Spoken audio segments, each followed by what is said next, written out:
All'inizio del film vediamo una bambina di 9 anni di nome Emma che dalla finestra di camera sua osserva un gatto annegare in uno stagno. La bambina non sembra provare alcun tipo di emozione nel vedere quella scena e dopo aver chiuso le tende si prepara per andare a scuola. Emma è una studentessa modello a cui piace molto l'ordine e vive insieme al padre David, rimasto vedovo qualche anno prima. Tra pochi giorni la scuola assegnerà una medaglia allo studente migliore e a colazione Emma afferma con sicurezza che la vincerà lei. Poco dopo arriva la zia Angela, sorella di David, e li informa di aver trovato una nuova babysitter per Emma. A quanto pare, quella precedente aveva subito uno sfortunato incidente. Mentre parlano, Emma fa notare il gatto morto nello stagno, e quando successivamente il padre va a tirarlo fuori, ancora una volta la bambina non sembra essere minimamente turbata dalla cosa. Quel giorno a scuola una vespa spaventa gli studenti. Mentre i suoi compagni di classe si allontanano intimoriti, Emma la cattura con un bicchiere per poi lasciarla volare fuori dalla finestra. Il suo compagno di banco Milo le dice che è impressionato dal suo coraggio, ma lei gli spiega che hanno un alveare in giardino e che le vespe ormai non le fanno più paura. Nel frattempo, David sta facendo il colloquio a Chloe, la nuova babysitter, e soddisfatto del suo curriculum decide di assumerla. Chloe sembra provare subito un certo interesse nei confronti di David. Durante l'intervallo a scuola, Emma urta di proposito una compagna di classe. Subito dopo, però, l'aiuta a rialzarsi, assicurandosi che la signora Ellis, che è l'insegnante responsabile per l'assegnazione della medaglia, osservi la sua predisposizione a compiere delle buone azioni. Quella sera, davanti allo specchio, Emma si esercita a sorridere e a parlare in modo gentile con le altre persone. L'indomani è il giorno della premiazione. David la aiuta a prepararsi e la accompagna a scuola. Tuttavia, la medaglia tanto bramata alla fine viene assegnata a Milo, ed Emma, nonostante il fastidio latente, non lascia trapelare alcuna emozione. Dopo la premiazione, David prova a rincuorarla dicendole di essere comunque orgoglioso di lei, ma Emma inizia a denigrare Milo affermando che era lei a meritare la medaglia. Notando il disappunto del padre per le sue parole, si scusa velocemente dicendo che Milo è suo amico e che in realtà è contenta per la sua vittoria. Più tardi Emma si allontana con Milo proponendogli di andare a giocare in un bel posto lì vicino. Arrivati in cima ad una scogliera, il bambino esprime il desiderio di tornare indietro, ma Emma gli dice che prima ha bisogno di riprendersi ciò che è suo. Tornata dal padre, incontra i genitori di Milo che le chiedono se lo abbia visto. Lei risponde di no, ma proprio in quel momento due bambine iniziano a gridare chiamando aiuto. Scoprono presto che Milo è caduto dalla scogliera. Il padre recupera velocemente il figlio provando a fargli il massaggio cardiaco, ma Milo non dà segni di vita. Più tardi a casa David parla con Angela. È preoccupato di come l'incidente possa in qualche modo aver traumatizzato Emma. La bambina ascolta la loro conversazione senza farsi vedere. La mattina seguente a colazione, David prova ad affrontare l'argomento con Emma, ma la figlia sembra essere completamente indifferente al fatto che Milo sia morto. Poco dopo, Chloe arriva per il suo primo giorno di lavoro e David, dopo averle fatto fare un tour della casa, le presenta Emma. Quella sera, mentre David è via, Emma trova Chloe nella camera del padre, sorprendendola a rubare alcune medicine. Più tardi la ricatta promettendole di non dire niente al padre. In cambio, deve semplicemente obbedire ad ogni sua richiesta e come prima cosa le ordina di andare a prenderle del gelato. Il giorno seguente è il funerale di Milo. Dopo la cerimonia, tutti i genitori e i compagni piangono la scomparsa del bambino, ed Emma fa del suo meglio per sembrare triste. David, facendo le condoglianze ai genitori di Milo, scopre che la medaglia non è mai stata ritrovata. Tornati a casa, David sembra essere preoccupato dal comportamento di Emma. Riguardando le foto della premiazione, si accorge dello strano sguardo della figlia e inizia a sospettare che la bambina possa avere qualcosa a che fare con l'incidente.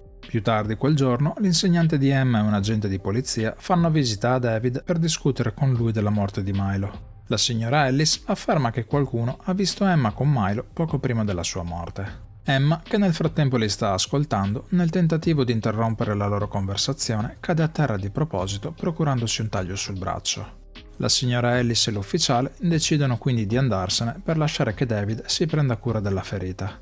David approfitta del momento per chiederle se il giorno dell'incidente fosse andata con Milo alla scogliera, perché questo è ciò che afferma la signora Ellis. Emma, tuttavia, nega ogni cosa ed è sconvolta per il fatto che la sua insegnante stia inventando quelle cose per metterla in cattiva luce. Il giorno seguente, Chloe si reca da David mentre sta lavorando. L'uomo utilizza il garage di casa come laboratorio. Quando Chloe gli chiede se può fumare lì, David, mostrandole i numerosi contenitori di liquidi infiammabili, la invita a non farlo. Chloe si scusa dicendogli che voleva portare fuori Emma a fare un giro e voleva evitare di fumare vicino a lei. Poco dopo, mentre le due camminano, notano che la signora Ellis è appena arrivata a casa dei genitori di Milo. Chloe ha il sospetto che Emma sia direttamente coinvolta nell'incidente e le consiglia di prepararsi una storia credibile. Emma fa finta di non avere idea di cosa stia parlando, ma Chloe, tornate a casa, continua a spaventarla, dicendole che se dovessero scoprire la verità, la faranno sedere su una sedia elettrica. Nonostante Emma sia turbata dalle sue parole, continua a negare qualsiasi tipo di coinvolgimento. Più tardi quel giorno, mentre Chloe cerca Emma in giro per casa, notiamo che il nido di vespe che in precedenza era sul soffitto del garage ora è scomparso. Vediamo quindi la signora Ellis che si allontana dalla casa di Milo. La donna si accorge che c'è una vespa in macchina, ma non si accorge del problema ben più grave che è dietro il sedile. Chloe, sempre più sospettosa, inizia a rovistare tra le cose di Emma e dopo aver trovato la medaglia di Milo sotto il suo letto, la appende ad una lampada sul comodino di David. Quando il padre la trova, chiede spiegazioni alla figlia. Emma si inventa una storia e racconta che Milo, ben prima dell'incidente, le aveva regalato la medaglia di sua spontanea volontà mentre giocavano. David, perplesso dal racconto della figlia, le dice che ha bisogno di uscire un attimo a prendere una boccata d'aria. Mentre chiama la sorella chiedendole di trovargli una buona psicologa per Emma, nota un'auto incidentata uscita fuori strada. Il giorno seguente, Emma è infuriata con Chloe per aver fatto trovare la medaglia al padre. Chloe però la tranquillizza dicendole che è sicura che grazie alle sue capacità di recitazione riuscirà a cavarsela anche questa volta. Proprio in quel momento David scende le scale e avvisa Emma che è tempo di andare. I due si dirigono a casa di Milo per restituire la medaglia. La madre è confusa dalla storia di Emma, ma è comunque grata per il gesto. Li informa quindi della morte della signora Ellis causata da un nido di vespe trovato nella sua macchina ed Emma inizia a piangere dicendo che era la sua insegnante preferita. Poco dopo, mentre tornano a casa, la bambina sembra già aver rimosso tutto e dice di non vedere l'ora di preparare i biscotti con Chloe. Più tardi, mentre David è in garage, nota che il nido di vespe è scomparso ed inizia a sospettare che la figlia possa essere coinvolta anche nella morte della signora Ellis. Il giorno seguente, Emma ha il suo primo appuntamento con la psicologa. David la informa che sua figlia è da un po' che gli sta mentendo e fa fatica a fidarsi ancora di lei. Le rivela anche che la bambina sembra avere dei leggeri problemi di empatia. Tuttavia, dopo una lunga chiacchierata con Emma, la dottoressa dice a David che non vede nulla di strano in lei e che sua figlia è una come tante altre normali bambine della sua età. Tornati a casa, David trova Chloe seduta in giardino a prendere il sole e la avvisa che quella sera sarà fuori per un appuntamento.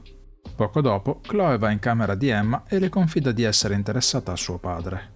Scherza sul fatto che da come David la guarda non è da escludere che un giorno potrebbe addirittura diventare la sua matrigna. Emma è particolarmente infastidita dalle sue parole. Chloe non ha ancora esattamente capito con chi ha davvero a che fare. Quella sera, mentre Chloe sta guardando la televisione, sente dei rumori. Quando va a cercare Emma, non riesce a trovarla da nessuna parte, ma attraverso la finestra vede un'ombra in garage. Dopo essere andata a controllare, il basculante all'improvviso si chiude. Mentre prova a riaprirlo, capisce che qualcosa lo blocca dall'esterno e proprio in quel momento il garage inizia a prendere fuoco. Mentre Chloe viene bruciata viva, Emma assiste a tutta la scena dalla finestra. Quando David torna a casa, trova la polizia e i vigili del fuoco e viene informato della tragica morte di Chloe. L'ufficiale che ha interrogato Emma gli dice che la bambina è ancora sotto shock e che da quel poco che hanno appreso l'incendio è stato causato da una sigaretta. Quella notte David si reca nella stanza di Emma e la prega di essere sincera con lui. La assicura che farà tutto il possibile per aiutarla, ma per poterlo fare ha bisogno che gli dica la verità. Mettendola alle strette, David riesce finalmente ad ottenere una confessione da Emma, che però non sembra mostrare alcun tipo di rimorso verso le sue vittime, e anzi cerca di giustificare ogni sua azione. David, sconvolto, non riesce a credere alle sue orecchie. La mattina seguente lo sceriffo chiama David perché vuole incontrare Emma. David gli dice che sua figlia è stanca ed è molto provata da tutta la situazione e lo assicura che si metterà in contatto con il dipartimento non appena si sentirà meglio. Malgrado tutto, David è intenzionato a proteggere Emma. Dopo averla svegliata, i due montano in macchina e si dirigono alla casa di famiglia sul lago dove vengono accolti dal custode. Qui David chiama Angela per informarla su quello che sta facendo. E mentre la sorella lo prega di tenerla aggiornata, vediamo che all'interno di un cassetto c'è una pistola. Nel pomeriggio Emma nota che il padre sta facendo delle ricerche sulla sociopatia nei bambini e viene spaventato dalla sua presenza. La bambina ripete di non aver fatto nulla di sbagliato, ma si rende conto di come suo padre potrebbe presto non esserle più complice. Più tardi lo sceriffo richiama di nuovo David per informarlo che l'incendio è stato appiccato deliberatamente e che in poco tempo le analisi forensi riveleranno il colpevole. David capisce che ormai è solo questione di tempo prima che la polizia venga a sapere di tutti i crimini commessi da Emma. Quella notte, mentre David sta dormendo, Emma si reca in camera sua. Dopo avergli dato una sorta di bacio d'addio, va in cucina per aprire il gas e, afferrato un succo di frutta, esce di casa. David fortunatamente riesce a svegliarsi in tempo e, percependo l'odore di gas, si affretta per andare a chiudere le manopole dei fornelli. Attraverso le finestre vede che la figlia lo sta guardando e, dopo averla raggiunta fuori, le chiede il motivo per cui abbia appena cercato di ucciderlo. Emma gli risponde che aveva intenzione di farlo fuori per poter andare a vivere con Angela, perché sua zia è l'unica persona che le vuole veramente bene. David, senza dire altro, le porge la mano e la accompagna dentro. Poco dopo, David sbriciola una gran quantità di pillole e si presenta in camera di Emma con una tazza di cioccolata calda. Emma sembra apprezzare il gesto del padre e gli chiede se può avere anche della panna. Tornato in camera, David si siede a fianco a lei e aspetta che la figlia si addormenti. Più tardi richiama la sorella, dicendole che Emma ha cercato di ucciderlo e le spiega di aver pensato a qualsiasi cosa, ma che purtroppo non ha altra scelta. Angela non capisce cosa stia cercando di dirle e gli chiede cosa abbia fatto. David però le risponde semplicemente che non ha intenzione di passare il resto della sua vita a vedere Emma dentro e fuori istituti e prigioni e che ciò che ha fatto lo ha fatto per salvare la figlia da se stessa. Quella notte, tuttavia, mentre David sta dormendo, Emma si sveglia. Entra nella stanza del padre e gli fa impugnare la pistola.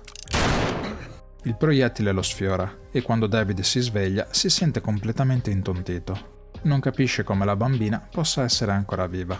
Emma gli dice che aveva intuito le sue intenzioni e che per questo motivo ha scambiato le tazze mentre era andato in cucina.